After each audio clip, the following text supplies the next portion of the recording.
تفہیم القرآن، روزانہ ایک رکوع، ترجمہ و تفسیر کے ساتھ قرآن کو سمجھیں۔ سبسکرائب کریں اور جڑے رہیں۔ إن الذين آمنوا والذين هادوا والنصارى والصابئين من آمن بالله واليوم الآخر وعمل صالحا فلهم أجرهم عند ربهم ولا خوف عليهم ولا هم يحزنون۔ یقین جانو کہ نبی عربی کو ماننے والے ہوں یا یہودی، عیسائی ہوں یا صوابی، جو بھی اللہ اور روز آخر پر ایمان لائے گا اور نیک عمل کرے گا، اس کا اجر اس کے رب کے پاس ہے اور اس کے لیے کسی خوف اور رنج کا موقع نہیں ہے۔ سلسلہ عبارت کو پیش نظر رکھنے سے یہ بات خود بخود واضح ہو جاتی ہے کہ یہاں ایمان اور اعمال صالحہ کی تفصیلات بیان کرنا مقصود نہیں ہے کہ کن کن باتوں کو آدمی مانے اور کیا کیا اعمال کرے تو خدا کے ہاں اجر کا مستحق ہو۔ یہ چیزیں اپنے اپنے موقع پر تفصیل کے ساتھ آئیں گی۔ یہاں تو یہودیوں کے اس ذوم باطل کی تردید مقصود ہے کہ وہ صرف یہودی گروہ کو نجات کا اجارہ دار سمجھتے تھے۔ وہ اس خیال خام میں مبتلا تھے کہ ان کے گروہ سے اللہ کا کوئی خاص رشتہ ہے جو دوسرے انسانوں سے نہیں ہے، لہذا جو ان کے گروہ سے تعلق رکھتا ہے وہ خواہ اعمال اور عقائد کے لحاظ سے کیسا ہی ہو، بہرحال نجات اس کے لیے مقدر ہے، اور باقی تمام انسان جو ان کے گروہ سے باہر ہیں وہ صرف جہنم کا ایندھن بننے کے لیے پیدا ہوئے ہیں۔ اس غلط فہمی کو دور کرنے کے لیے فرمایا جا رہا ہے کہ اللہ کے ہاں اصل چیز تمہاری یہ گروہ بندیاں نہیں ہیں، بلکہ وہاں جو کچھ اعتبار ہے وہ ایمان اور عمل صالح کا ہے۔ جو انسان بھی یہ چیز لے کر حاضر ہوگا وہ اپنے رب سے اپنا اجر پائے گا۔ خدا کے ہاں فیصلہ آدمی کی صفات پر ہوگا، نہ کہ تمہاری مردم شماری کے رجسٹروں پر۔ وَإِذْ أَخَذْنَا مِيثَاقَكُمْ وَرَفَعْنَا فَوْقَكُمُ الطُّورَ خُذُوا مَا آتَيْنَاكُمْ بِقُوَّةٍ وَاذْكُرُوا مَا فِيهِ لَعَلَّكُمْ تَتَّقُونَ۔ یاد کرو وہ وقت جب ہم نے طور کو تم پر اٹھا کر تم سے پختہ عہد لیا تھا اور کہا تھا کہ جو کتاب ہم تمہیں دے رہے ہیں اسے مضبوطی کے ساتھ تھامنا اور جو احکام و ہدایات اس میں درج ہیں انہیں یاد رکھنا۔ اسی ذریعے سے توقع کی جا سکتی ہے کہ تم تقوی کی روش پر چل سکو گے۔ یاد کرو وہ وقت جب ہم نے طور کو تم پر اٹھا کر تم سے پختہ عہد لیا تھا اور کہا تھا۔ اس واقعے کو قرآن میں مختلف مقامات پر جس انداز سے بیان کیا گیا ہے اس سے یہ بات صاف ظاہر ہوتی ہے کہ اس وقت بنی اسرائیل میں یہ ایک مشہور و معروف واقعہ تھا، لیکن اب اس کی تفصیلی کیفیت معلوم کرنا مشکل ہے۔ بس مجملاً یوں سمجھنا چاہیے کہ پہاڑ کے دامن میں میثاق لیتے وقت ایسی خوفناک صورتحال پیدا کر دی گئی تھی کہ ان کو ایسا معلوم ہوتا تھا گویا پہاڑ ان پر آ پڑے گا۔ ایسا ہی کچھ نقشہ سورہ اعراف آیت 171 میں کھینچا گیا ہے۔ ثم توليتم من بعد ذلك فلولا فضل الله عليكم ورحمته لكنتم من الخاسرين وَلَقَدْ عَلِمْتُمُ الَّذِينَ اعْتَدَوْا مِنكُمْ فِي السَّبْتِ فَقُلْنَا لَهُمْ كُونُوا قِرَدَةً خَاسِئِينَ۔ مگر اس کے بعد تم اپنے عہد سے پھر گئے، اس پر بھی اللہ کے فضل اور اس کی رحمت نے تمہارا ساتھ نہ چھوڑا، ورنہ تم کبھی کے تباہ ہو چکے ہوتے۔ پھر تمہیں اپنی قوم کے ان لوگوں کا قصہ تو معلوم ہی ہے جنہوں نے سبت کا قانون توڑا تھا۔ ہم نے انہیں کہہ دیا کہ بندر بن جاؤ اور اس حال میں رہو کہ ہر طرف سے تم پر دھتکار پھٹکار پڑے۔ پھر تمہیں اپنی قوم کے ان لوگوں کا قصہ تو معلوم ہی ہے جنہوں نے سبت کا قانون توڑا تھا۔ سبت یعنی ہفتے کا دن۔ بنی اسرائیل کے لیے یہ قانون مقرر کیا گیا تھا کہ وہ ہفتے کو آرام اور عبادت کے لیے مخصوص رکھیں۔ اس روز کسی قسم کا دنیاوی کام حتیٰ کہ کھانا پکانے کا کام بھی نہ خود کریں نہ اپنے خادموں سے لیں۔ اس باب میں یہاں تک تاکیدی احکام تھے کہ جو شخص اس مقدس دن کی حرمت کو توڑے وہ واجب القتل ہے۔ ملاحظہ ہو خروج باب 31 آیت 12 اور 17۔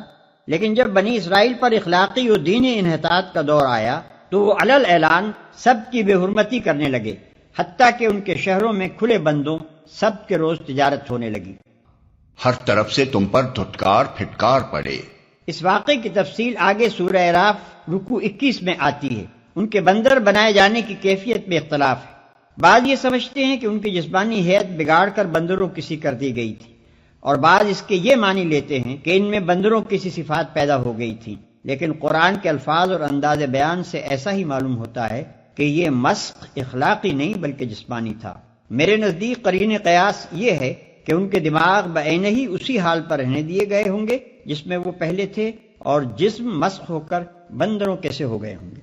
فجعلناها نكالا لما بين يديها وما خلفها وموعظة للمتقين وإذ قال موسى لقومه إن الله يأمركم أن تذبحوا بقرة قالوا أتتخذنا هزوا قال أعوذ بالله أن أكون من الجاهلين قالوا ادع لنا ربك يبين لنا ما هي قال إنه يقول إنها بقرة لا فارض ولا بكر عوان بين ذلك فافعلوا ما تؤمرون قالوا ادع لنا ربك يبين لنا ما لونها قال إنه يقول إنها بقرة صفراء فاقع لونها تسر الناظرين۔ اس طرح ہم نے ان کے انجام کو اس زمانے کے لوگوں اور بعد کی آنے والی نسلوں کے لیے عبرت اور ڈرنے والوں کے لیے نصیحت بنا کر چھوڑا۔ پھر وہ واقعہ یاد کرو جب موسیٰ نے اپنی قوم سے کہا کہ اللہ تمہیں ایک گائے ذبح کرنے کا حکم دیتا ہے۔ کہنے لگے کیا تم ہم سے مذاق کرتے ہو؟ موسیٰ نے کہا میں اس سے خدا کی پناہ مانگتا ہوں کہ جاہلوں کی سی باتیں کروں۔ بولے اچھا اپنے رب سے درخواست کرو کہ وہ ہمیں اس گائے کی کچھ تفصیل بتائے۔ موسیٰ نے کہا اللہ کا ارشاد ہے کہ وہ ایسی گائے ہونی چاہیے جو نہ بوڑھی ہو نہ بچیا بلکہ اوسط عمر کی ہو، لہٰذا جو حکم دیا جاتا ہے اس کی تعمیل کرو۔ پھر کہنے لگے اپنے رب سے یہ اور پوچھ دو کہ اس کا رنگ کیسا ہو۔ موسیٰ نے کہا وہ فرماتا ہے زرد رنگ کی گائے ہونی چاہیے جس کا رنگ ایسا شوخ ہو کہ دیکھنے والوں کا جی خوش ہو جائے۔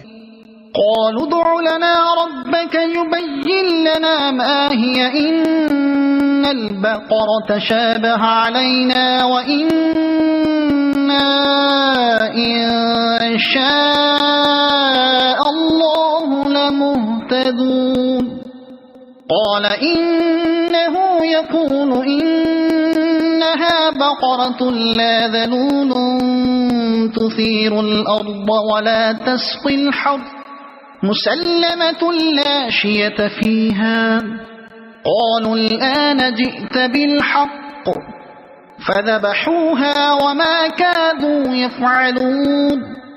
پھر بولے اپنے رب سے صاف صاف پوچھ کر بتاؤ کیسی گائے مطلوب ہے، ہمیں اس کی تعیین میں اشتباہ ہو گیا ہے، اللہ نے چاہا تو ہم اس کا پتہ پا لیں گے۔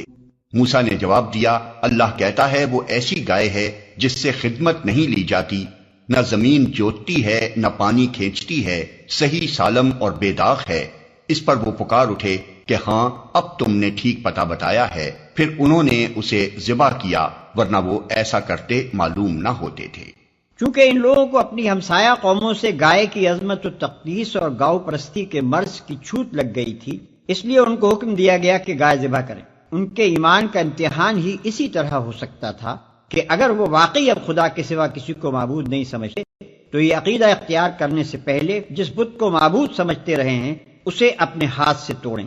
یہ امتحان بہت کڑا امتحان تھا، دلوں میں پوری طرح ایمان اترا ہوا نہ تھا، اس لیے انہوں نے ٹالنے کی کوشش کی اور تفصیلات پوچھنے لگے، مگر جتنی تفصیلات وہ پوچھتے گئے اتنے ہی گھرتے چلے گئے، یہاں تک کہ آخر کار اسی خاص قسم کی سنہری گائے پر جسے اس زمانے میں پرستش کے لیے مختص کیا جاتا تھا گویا انگلی رکھ کر بتا دیا گیا کہ اسے ذبح کرو۔